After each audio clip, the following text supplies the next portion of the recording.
bagaimana perlu membentuk undang-undang dengan perubahan kedua atau undang-undang nomor 2001 tahun 2021 tentang otonomi khusus bagi Provinsi Papua. Arti kemandirian di bawah sudah, karena terbalik, bukan dimasuk coba lihat. Kan kemarin saya sudah revisi. Ini keterangan kemandirian dulu toh. Tapi kemandirian itu kita harus apa? Lihat dari ayat artinya toh. Sini pakai ukuran yang digunakan untuk menilai sejauh mana suatu daerah atau entitas dapat membiayai kegiatan dan pengeluarannya sendiri. Ya kan? Jadi saya sudah revisi kemarin, kok ubah toh? Berarti dia sudah ubah. Saya sudah revisi kemarin terakhir. Saya bilang harus arti dulu, toh baru nanti diukur oleh apa saja atau seperti apa itu. Ini dia bilang ada nomor 1, nomor 2, nomor 3, gitu ya. Terus setelah itu kita lihat dari PAD-nya atau bandingkan PAD-nya. Terus kita lihat bawahnya lagi ada yang namanya ini kategori ini penting toh. Ini kan kemarin saya tidak suruh kamu ini toh bagian ini toh, saya sudah buat toh. Tidak, karena polanya sama. Itu hasil penelitian sebelumnya yang gua kasih masuk. Saya sudah kasih masuk teori yang terbaru tentang kemandirian. Dia rubah. Jadi mahasiswa kalau betul kasih dia rubah nanti begini. Karena setahu saya kemandirian saya sudah rubah. Toh, yang saya bikin terbaru. Saya bilang teorinya kayak begini, pola pola kayak begini. Nah, ini saya revisi. Kalau kamu pakai revisi yang terakhir dari saya, karena coba ulang lagi. Nah, di sini sumbernya saya sudah kasih tahu kan. Kamu cari, kamu pakai sumbernya apa sih? Terus kemampuannya pasti dari sedang itu mungkin di tengah-tengah. Harus dari kecil dulu atau rendah dulu, sangat rendah, baru nanti sedang, baru tinggi. Nah, saya sudah kasih di sini. Kamu nggak pakai, jadi kamu nanti lihat di sini, gitu ya. Jadi itu revisi kami kalau bentuk OB bermasalah tuh di mahasiswa kita sudah revisi kemarin lagi dengan revisi yang segini saya. Jadi itu masalahnya pertama. Sudah berapa kali sudah bilang tuh. Nah, coba kalau lihat ke atas lagi dan lain-lain. Jadi ini penting. Bab 2-nya pentingnya seperti itu. Jadi kalau nggak tahu pokoknya teori aja. Ini saya baru kemarin. Ini yang saya bilang rendah sekali, rendah sedang tinggi. Ini maunya saya tuh kok mikir kayak gini. Jadi kemandiriannya jika hasil nanti di bab 4, toh hasilnya adalah 0, itu kamu belum berubah loh. Di sini nih. Ini bukan 0,250 sampai 25%. Saya sudah ubah kemarin. Nah, di situ kok pakai. Jadi rata-rata hitunganmu nanti 0 sampai 25% berarti kategori provinsi Papua tentunya masih rendah sekali. Nah, saya sudah bikin. Nanti lihat teori terbaru. Jadi teman-teman punya bab 2 harus teorinya sampai segini. Karena kita itu kriteria mengetahui kemampuan daerah itu untuk rasio pertama dari kemandirian adalah kategorinya ini contohnya. Nanti bisa dikaitkan di pola hubungan. Nanti kalian jabatan lagi dengan definisi. Nah, itu sampai di bab 4. Jadi kok sudah hafal tuh ya bab 2 tidak boleh berubah, tidak boleh yang lain contohnya. Karena kita ikut. S1 kan masih itu loh. Yang sebelumnya sudah ada. Gitu. Jadi ini sudah ada. Nanti yang lain lagi kamu lihat toh. Jadi teman-teman nanti setelah kamu sudah tahu teorimu, kamu akan hitung di bab 3 sebagai metode analisis data. Cara analisisnya bagaimana? Teman kita menggunakan rumus, gitu ya? Kalian pakai guna apa? Teman-teman yang sedang menulis metodenya data. Kamu bisa bab 3. Nanti kamu bayar berdua nih kalau saya sudah pikir kemarin terakhir. Kamu pakai apa bab 3? Kerangka, kamu lihat kerangka dulu. Jadi bab 2 terakhir itu setelah teori nanti kamu buat kerangkanya sendiri. Iya, bisa kita bukan. Jadi di atas ini namanya kerangka pemikiran. Saya sudah kemarin kasih ke kamu itu kerangkanya karena gambar, jadi juga satu lembar, satu halaman yang dipakai ke kerangka. Terus di bawahnya lagi sedikit, ya ini jangan sampai lewat. Di bawah ini kerangka, balik di kerangka pemikiran. Di sini harus ada tulis sumber. Toh sumbernya itu penulis kalian, sumbernya penulis. Jadi tahun berapa, 2000 kalian mau penelitian ini, 2025. Saya sudah tulis semua. Tapi kalau teori yang tadi di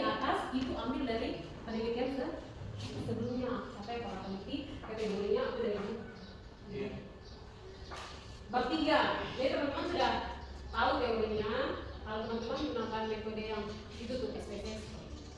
Nah, itu kan biasanya kuantitatif lebih dari berapa teori, penelitiannya orang berapa banyak.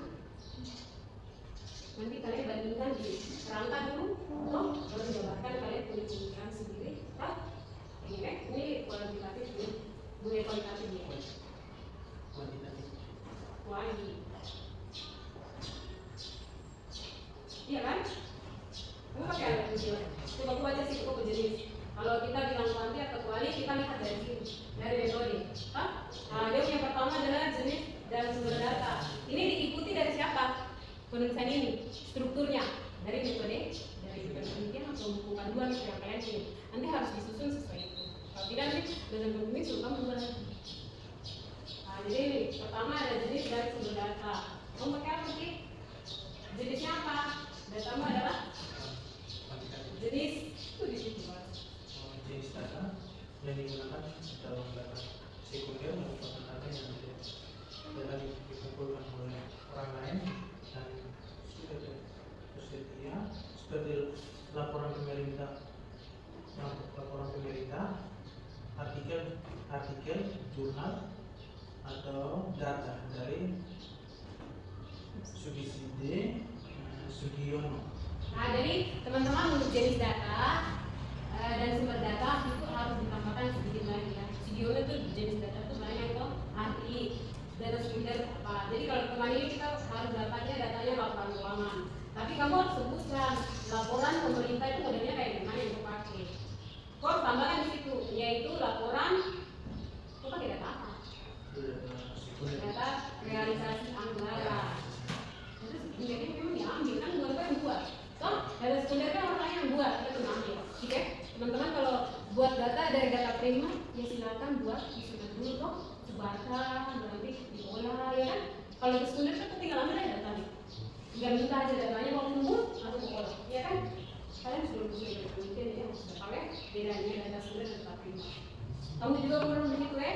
Laporan keuangan pemerintah nanti dosen pas menguji itu tanya, kenapa juga laporan pemerintah banyak loh, ya toh? Jangan mereka cuma ambil laporan arus kas, begini kayak gitu. Padahal tidak, kau harus sudah tahu. Ibu, bapak saya tahu saya itu laporan ada yang kesalahan. Gitu ya? Nanti yang lain kau baca lagi. Data pengamatan itu tempatnya di mana? Kau datanya di mana? Di Kantor BPK tentang LHP. Apa itu artinya? Laporan realisasi anggaran dari data pemerintahan audit Pemerintahan Provinsi Papua dalam laporan keuangan yang berdasarkan informasi tentang realisasi pendapatan belanja dan pembiayaan pemerintah Provinsi Papua. Ini juga membandingkan antara kalau misalkan pengamatan itu cuma tulisannya. Kalau kamu ambil data LHRA Provinsi Papua tahunnya tahun berapa sampai tahun berapa, itu aja kita tambahkan ke sesuatu pakai penjelasan. Terus tambahannya adalah apa? Teman-teman buat sampai mana kalau kata apa? Baca ini kan tadi baca. Kalau kalian udah sampai pembimbing itu cuma tahu sudah jadi gitu. Makanya saya marah-marah di sini. Contohnya apa? Saya tidak mau kalau kalian sampai tidak tahu itu pakai seminar penelitian. Ini mata pelajaran penelitian. Kalian sudah lulus kan? Lulus semester ini toh? Iya, ya kan harus bisa. Jadi kalian tahu. Pertama-tama itu nanti cari di sana. Terus ke bawah satuan pengamatannya kayak gitu ya. Metode analisis data. Kok pakai apa metode analisis data?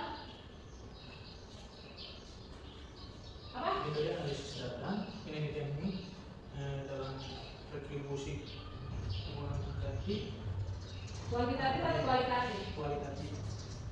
Kau bilang saya kuantitatif. Kuantitatif. Kan? Kuantitatif analisis yang digunakan.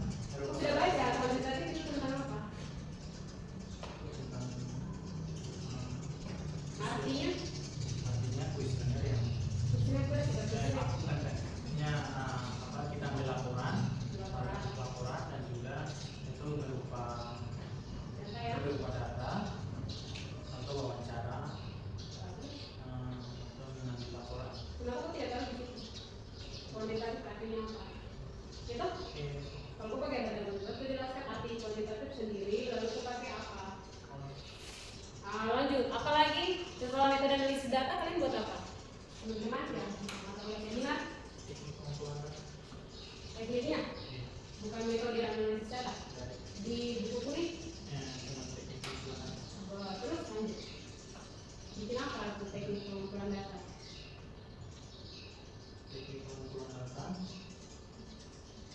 Yes. Situs resmi. Situs. Ya. Resmi pemerintah Provinsi Papua atas badan keuangan. Kok bisa akses? Iya.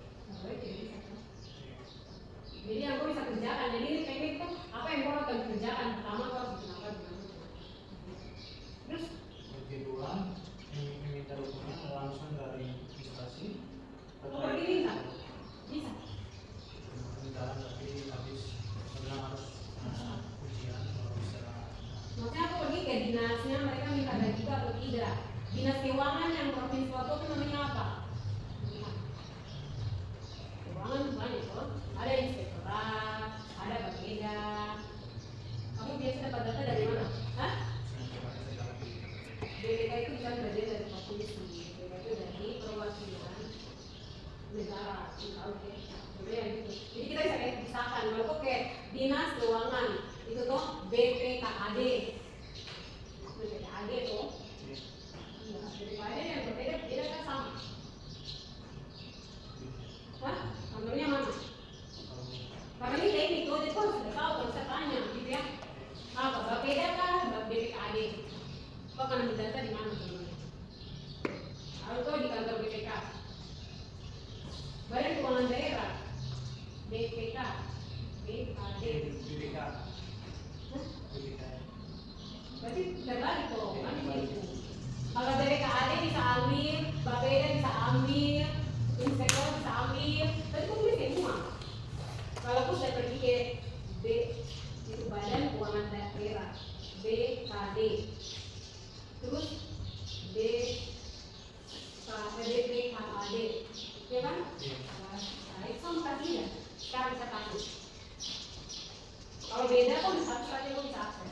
Contohnya saya cuma bisa pergi ke kantor BPK, saya ambil data yaitu laporan hasil audit, itu aja. Kalau kau pergi ke BPK, BPKAD nanti kau dapat data apa? Sudah teknik pengumpulan data selesai itu kan? Kemarin cuma satu ya. Bukan, misalnya dari analisis data, teknik pengumpulan data, itu apa lagi? Habis kan? Teman-teman, habis. Udah ingat? Apa? Teknik analisis data. Kalau teknik analisis data, iya ada ketiga ya. Di kamu kan? Di buku ini kan. Analisis data, di atas? Itu apa? Nah, metode analisis data sama dengan teknik analisis data kan? Beda. Sama ya. Nah, jadi sama. Jadi ini siapa? Adija tanya, kenapa kok kita pakai teknik analisis data? Kok bisa jawab? Soalnya itu metode analisis data namanya. Tapi nanti coba cek lagi buku ini yang pakai yang mana? Teknik atau metode? Itu saya itu metode. Metode. Adija ada baca buku ini?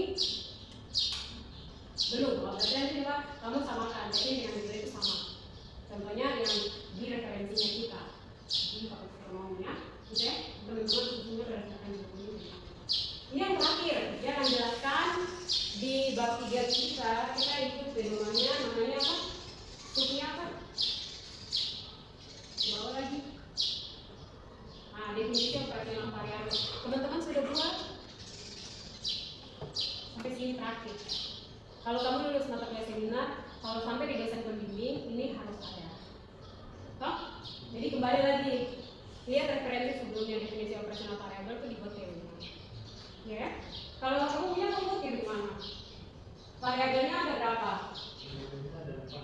Jadi teman-teman kalau yang gunakan metode kuantitatif biasanya ada variabel terikat dan variabel bebas. Yang mana yang terikat, yang mana yang bebas? Dan tadi sudah dijelaskan di kerangka pemikiran, ya toh? Yang tadi. Ada di situ nanti teman-teman buat di sini. Bisa dibilang tabel, bisa definisi masing-masing variabel. Gitu ya, itu ada pertanyaan sampai di sini. Waktu habis 1 jam. Kali-kali kita mulai jam 10. Ada pertanyaan lagi? Ada? Sudah selesai? Kalian punya proposal? Belum susul. Nah, ini susunya kayak gitu. Jadi kok butuh berapa halaman? Setelah revisi sama saya. Kemarin ada Berapa halaman di situ? 20 lebih. 20 lebih. Jadi dia datang ke saya itu cuma berapa lama ya? Sebentar. Revisi saya sampai 25. Jadi teman-teman kalau sudah selesai mata kuliah seminar, mohonlah dikerjakan dengan baik karena nanti kalau kamu tidak kerjakan dengan baik, kami bisa menjadi anak kita. Jadi kalau kalian mau kerja 2 kali silakan. Di seminar biasa-biasa saja, nanti kalau sudah ini harus sesuai dengan kita kerjakan sesuai dengan kerangka. Kadang-kadang mata kuliah seminar itu tidak sesuai kerangka pemikiran. Gimana? Ya toh, berubah banyak kan? Apalagi yang referensinya kurang. Contohnya artikelnya cuma 2, itu pun dia belum baca semua, dia baru baca setengah-setengah, dia nggak bisa mendefinisikan fenomena yang terjadi. Di dalam masalah dari topik ya, bukan masalah yang lain. Tapi penelitian itu harus fokus, dia ambil berapa artikel, rujukannya apa, terus nanti dia pakai metode apa, itu yang penting. Gitu ya? Udah gitu ya? Silakan. Ya, saya sudah nanti dia jawab. Untuk variabel independennya itu mana, terus variabel dependen itu yang mana? Itu belum sebutkan. Itu kau sebutkan atau tidak? Yang variabel terikat itu yang mana-mana, variabel yang jelas yang mana-mana ini. Itu yang pertama tuh variabel apa? Definisi dulu di atas. Definisi variabel. Ini definisi variabel. Rasio kemandirian adalah ukuran yang digunakan untuk menilai sejauh mana suatu